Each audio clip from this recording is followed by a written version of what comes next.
আসসালামু আলাইকুম। আপনারা সবাই কেমন আছেন? পটল ভাজির সাথে ডিম দিয়ে পটল ভাজি কে কে খেয়েছেন? এখানে আমি 2টা ডিম নিয়েছি।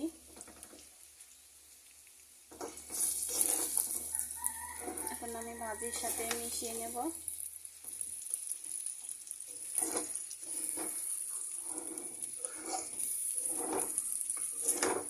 এইভাবে ডিম দিয়ে পটল ভাজি অনেক মজা লাগে খেতে।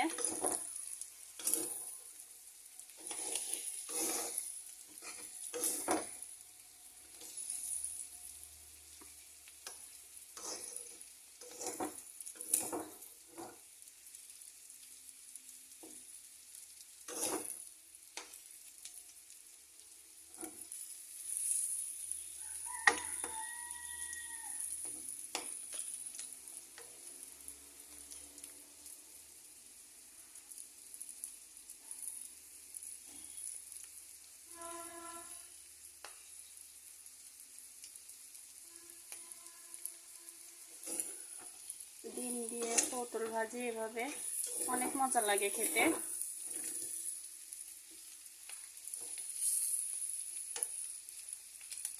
যারা যারা খাননি এভাবে একদিন রান্না করে খেয়ে দেখবেন।